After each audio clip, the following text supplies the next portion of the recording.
Hi, welcome to my channel. Today I'm going to be sharing 6 labor tips. Since I just had a baby, I thought I'd go through some of my labor tips with you. So if you enjoy this type of content and other homeschool and lifestyle content, please remember to subscribe and let's get into it. Okay, so since I have gone through 6 different labors with my 6 different kids, I thought I would just share a few tips with you. So I don't have really like any tips for when to go to the hospital because my first child is the only one I actually went into labor with, and the rest of them not so much. And with my first one, they sent me home even though I was super sick and like just having really bad contractions, but I wasn't progressing. I wasn't even at a 3 yet. So they sent me home for a while, and then I came back. They're like, I asked them when I should come back, and they were like, when it's worse. I'm like, well, it's worse right now. But anyways, it was like 3 hours later, and we came back, and I still hadn't done anything, like still hadn't progressed. But 30 hours later, he was born. It was fine. So anyways, I don't really have any tips of that. And I feel like it's so different for every woman because some women can labor really long at home and still not be very dilated. Some can be very dilated. So, you know, it's all just a little bit different, and you kind of have to get used to how it feels in your body. So that's my tip for that. But then I also feel like most of these tips are for natural childbirth. My last 2 have been born with no epidural, and the previous 3 were with a very slight epidural where you basically can feel all the pushing and then you can get up and walk almost immediately afterwards. And so for the most part, like that's all these tips are for more natural childbirth, but there are a few of the first few tips that I'm going to give that could apply to having an epidural or having a C-section. They could be helpful for that as well. So let's talk about these tips. The first tip is breathing. Learn how to breathe. And I probably don't know how to breathe because people sometimes are like, you talk so fast, and learn how to breathe. And that's not what I'm talking about right here, but I'm talking more about meditation type breathing. Okay, to really get into a rhythm of breathing. And this is key, at least for me, for natural childbirth. And I really like to inhale for 5 and exhale for 8. That is something that works well, and I count it every time because that helps me stay focused on the counting and not the contraction. So I think that just learning how to be in that little bit of meditative state while breathing, while deep breathing, is very important. This could be helpful with an epidural, okay, because I don't like needles. I don't like getting the epidurals. And a lot of the time when I got them, I was not in a good like state of mind with like my first 4 births were just very different than my last 2. And so it was really hard for me to even get the epidural, and my body was like going crazy. And so learning how to breathe through those would have been very helpful. If I had practiced deep breathing at that time, I would have been able to handle the situation a lot better than I did probably. And then I don't know about C-section, but I imagine that it would be nice, you know, to deep breathe a little bit, especially if it's, I feel like in a lot of cases it's unexpected when you have your first C-section. And so maybe being able to deep breathe through the whole thing and calm yourself down, or even just the discomfort of it, or, you know, whatever. I haven't had a C-section. I don't know a whole lot about C-sections, but I feel like learning how to be calm through deep breathing has helped me tremendously. And I think it is so important when laboring, and will help you as well. So you could read books about it. I feel like having an app maybe about meditation that you just spend a few minutes every day doing it would be helpful. And sometimes, like for me with my 5th child, it was just practicing. Like even when I would lay down in bed at night, breathing in for 5, breathing out for 8, and just doing that for like a minute, because that's about, you know, for contraction length. Like, okay, how long is the contraction? Let me just think about this and breathe through it. And practicing is very important. And then when you are in labor, I think starting this deep breathing routine, even before it's painful, even before it's hard for you to talk through it or walk through it, start practicing the breath, because then it gets you in a rhythm. Okay, so then when it is harder for you, then you're able to just, okay, I'm already in this pattern of breathing, and it's a lot easier in that moment when it is really, really easy to just want to not do anything except get that baby out right away and get an epidural because it hurts really bad. The second tip is to work out. This is so important. I don't care what kind of birth you end up having, what kind of labor, working out is so important. I'm not saying if you're pregnant and you've never worked out before or you haven't been working out regularly, don't go do crazy things right now when you're pregnant, okay? That's not a good idea.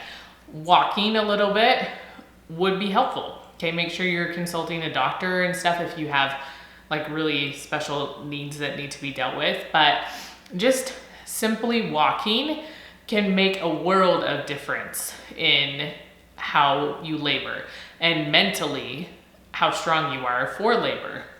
And so that made a huge difference between my first 4 and my last 2. I have always worked out. I played a lot of sports growing up, but it wasn't until after I had my 4th baby, there's a 5-year gap, that I really focused more on strength training, and it became a mental game for me. And like, okay, I can do stuff for 30 seconds. I can push through this for a minute, you know, and then I'll be done. And I'll get a little break and then we can do it again. And sound familiar? It's very much like having contractions in labor.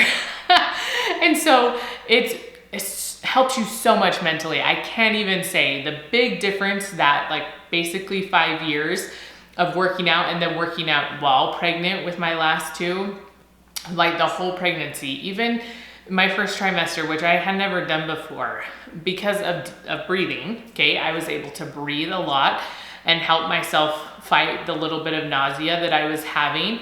But then I was able to push through the pain, not a bad sort of pain that you shouldn't be working out, but the good muscle burning pain. I was able to push through that little bit of pain and be like, okay, we can keep going just a little bit longer.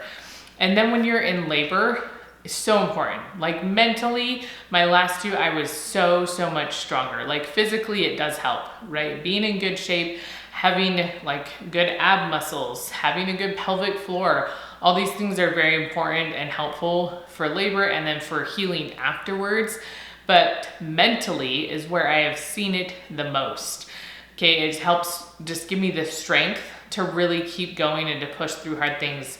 Those contractions, like, okay, I can do this. Like, just breathe through the contraction and then we'll move on, you know, to the next one. We'll have a break and then we'll move on to the next one, and that's fine. And it's just so important, okay? I can't stress enough. So those are the 2 things that no matter what kind of labor you're having, how you're birthing your child, those are the 2 that I would recommend for everyone. My third tip is to know your why. I think this is extremely important when doing natural childbirth, okay? Because it gets hard. It's mentally exhausting, and knowing why you're doing it makes all the difference in the world. So with my first child, again, I was in labor for about 30 hours before he was born. And I was like, oh, I'm gonna do natural childbirth. I have an extremely high pain tolerance, so much so that my appendix ruptured when I was 11. They didn't know for 4 days, and I was still walking by myself. Like I was on the, like gonna die because I was so terribly sick. But my pain tolerance was that high. I broke my hand as a teenager and didn't know my hand was broken. Because of that. So it's not always a good thing to have a really high pain tolerance, because it's hard to gauge like how sick am I, how hurt am I. And so going into that one, I was like, oh, I can do this because I have a high pain tolerance. And we went to like the hospital class, you know, it was like a day-long thing on a Saturday me and my husband went to, because it was our first child and we're gonna see the hospital and all these things. And you know, that was fine. They talked a little bit about natural childbirth, but it wasn't anything crazy. But I was like, oh, everything will be fine. But then when I went into labor, it just took a really long time. It was extremely exhausting and I was extremely sick. I was throwing up a lot and all these things. It was just really hard. And so by the last few hours, I finally was like, okay, give me an epidural. And so we had the epidural. And so then again, my why there was because I can do it. Like, I can do it. I want to show everyone I can do it, and I have a high enough pain tolerance, and I'm stubborn enough not to give in, right? And that was why. So with my last two, I really did want to. So I had 3 kids in Connecticut, and we had a walking epidural is what they called it at the hospital we were at. And so after, you can feel the pushing mostly, and then you get up and walk, like I said. And I liked that. I didn't like having the epidural where I cannot feel anything. I say I liked that in like quotes because it still is not super comfortable. It's painful and all these things. But I did like being able to feel what was going on. And so when I got pregnant, surprise, with my 5th, I really wanted the same experience. And since we were back in Utah where I had my first baby, I was like, well, if the epidural is the same, I am not gonna be able to feel anything. Like, I'll be so numb. And I didn't want that. I didn't want to feel that way. I wanted to know what was going on. And so that was a big driving force in me deciding to do natural childbirth. As well as I still wanted to do it, and I knew that I could, but I just needed to prepare for it. And I also felt mentally so much stronger. And so as I went into both of my last 2 kids, I just felt like I was in a better state of mind because I knew exactly why I wanted to have that child naturally. And I think that's so important. So make sure you understand why you want to do it, because that's when it gets really hard, and it will get really hard. That's what will carry you through and keep you from just pulling the plug. And it's still okay if you pull the plug. Like, it really is okay. The baby is still gonna come out. Okay, so it's okay if you have to pull the plug. But just knowing why you are there makes all the difference in the world. Okay, my 4th tip kind of goes along with the whole working out idea of, you can do anything for 30 seconds or anything for 60 seconds, and then you let it go, and then you'll do another rep. And contractions are the same way. You have them for 30 seconds or 60 seconds or whatever, then you let them go. And then you have to do it again, and they'll get closer together, they'll get more intense, but you have that break. And I think something I realized with my 5th child, my husband, after, he's like, wow, that labor was just so much better. It was long. It was longer because I was induced, and I just don't dilate very well, so it was longer. And in no way should it, I didn't have an epidural, so for him to be like, oh, that was just so much better. And it was because mentally I was in a better place.